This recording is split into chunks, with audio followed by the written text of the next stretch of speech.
అందరికీ నమస్కారం అండి. రేపు బుధవారం సందర్భంగా ఎంతో ప్రాముఖ్యత కలిగిన కాణిపాక దేవాలయం గురించి తెలుసుకుందాము. తిరుమలకు వెళ్ళినప్పుడు తప్పకుండా దర్శించుకునే వినాయక దేవాలయం అంటే అది ముఖ్యంగా కాణిపాకమే. ఈ వినాయకుడు రోజు రోజుకి పెరిగి భగవంతుని మహిమ ఎటువంటితో చూపిస్తున్నాడు.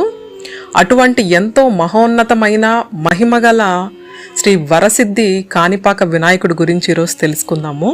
మన హిందూ ధర్మంలో ఎలాంటి శుభకార్యాలు చేయాలన్నా మొదటిగా పూజించేది వినాయకుణ్ణి. వినాయకుణ్ణి పూజ చేస్తే శుభం కలుగుతుందని, ఎటువంటి ఆటంకం లేకుండా పని పూర్తవుతుందని మన గట్టి నమ్మకం. వినాయకుడు అనగానే ఎక్కువగా గుర్తొచ్చేది కాణిపాకం. వినాయకుడు వెలిసిన పవిత్రమైన స్థలాల్లో చాలా ముఖ్యమైన క్షేత్రాల్లో కాణిపాకం ఒకటి. ఇక్కడ వినాయకుణ్ణు ఎవ్వరూ ప్రతిష్ఠించలేదు, తానే స్వయంగా వెలిశాడు. అందుకే కాణిపాకం వినాయకుణ్ణి స్వయంభూ అంటారు. కాణిపాకంలో కొలువు తీరిన స్వామి వినాయకుడు సజీవమూర్తిగా వెలిసిన ఈ స్వామికి 1000 సంవత్సరాల నాటి చరిత్ర ఉంది. స్వామి అప్పటి నుంచి ఇప్పటి వరకు సర్వాంగ సమేతంగా పెరుగుతుంటారు.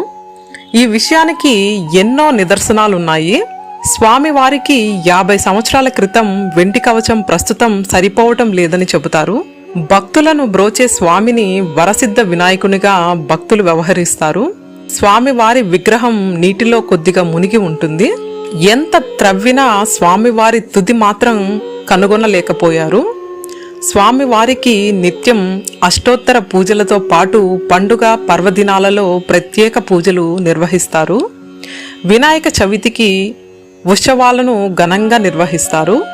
సత్య ప్రమాణాల దేవుడైన కాణిపాకం విఘ్నేశ్వరుడి ముందు ప్రమాణం చెయ్యడానికి అబద్ధికులు భయపడతారు.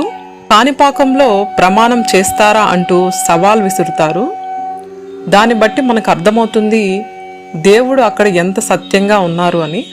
కాణిపాకం అంటే వ్యవసాయ భూమిలో ప్రవహిస్తున్న నీరు అని అర్థం. కాణిపాకంలో వ్యవసాయానికి ఎప్పుడూ నీరుంటుంది. పచ్చటి పంటలతో అక్కడ వాతావరణం ఎప్పుడూ హాయిగా ఉంటుంది. కానీ కాణిపాకం గుడి ఉన్న భూమి ఒకప్పుడు మూగ, గుడ్డి, చెవిటివారైన 3 అన్నదమ్ముల వ్యవసాయ భూమి. కొద్ది రోజులకు వారు వ్యవసాయ భూమిలో నీరెండిపోవడం గమనించారు. బావిని ఇంకొద్దిగా తవ్వితే నీరొస్తుందేమో అని తవ్వటం మొదలుపెట్టారు. అలా మొదలు పెట్టగానే గట్టి రాయి తగిలి క్షణాల్లో బావిలో రక్తం ఊరటం మొదలైంది. కొద్దిగా రక్తంతో బావి నిండిపోయింది. 3 అన్నదమ్ములు ఏమైందో అని గమనించగా వినాయకుడి విగ్రహం కనిపించింది. విగ్రహాన్ని పూజించగా వారి యొక్క అవిటితనం పోయి మామూలు మనుషులుగా మారారు. ఈ విషయం గ్రామస్తులకు తెలిసి పూజించడం మొదలుపెట్టారు.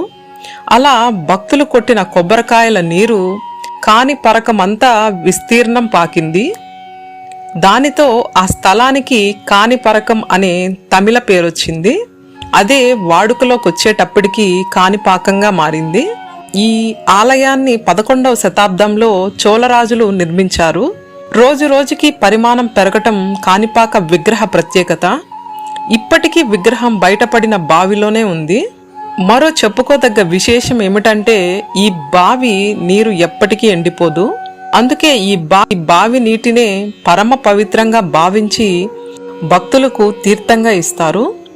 ఇక్కడ మరో ప్రత్యేకమైన విషయం ఏమిటంటే అదే కాణిపాక వినాయకుడు సత్యానికి మారుపేరని ప్రతీతి.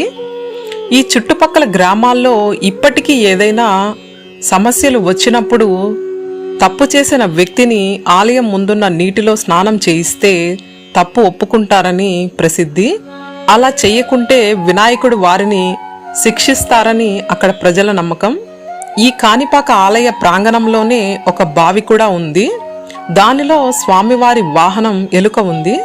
అక్కడ స్వామివారికి మనకి ఇష్టమైన పదార్థం ఏదైనా వదిలి వస్తే అనుకున్న కోరికలు నెరవేరుతాయని ప్రసిద్ధి. ఈ కాణిపాక ఆలయంలో ఇంకొక ఆసక్తికర విషయం ఏమిటంటే ఆ ఆలయంలో ఎప్పుడూ ఒక సర్పం తిరుగుతూ ఉంటుందని, అది ఎవ్వరికీ అపకారం చేసినట్లు ఇంతవరకు దాఖలాలు లేవని, అది దేవతా సర్పమని, ఎంత గొప్ప మహిమ గలదని, ఆ పాము పడగపై మణి కూడా దర్శనం ఇస్తూ ఉంటుందని అక్కడి అర్చకులు భక్తులు చెబుతూ ఉంటారు. దీన్ని 11వ శతాబ్దంలో చోళరాజు నిర్మించినట్లు చారిత్రక ఆధారాలున్నాయి.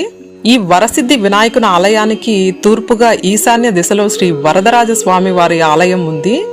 పూర్వం జనమేజయుడు సర్పయాగం చేసిన తర్వాత శ్రీ మహావిష్ణువు అతనికి కలలో కనపడి శ్రీ వరదరాజ స్వామి వారి ఆలయాన్ని కట్టించమని ఆజ్ఞాపించడం చేత దానిని జనమేజయుడు కట్టించాడని అంటారు.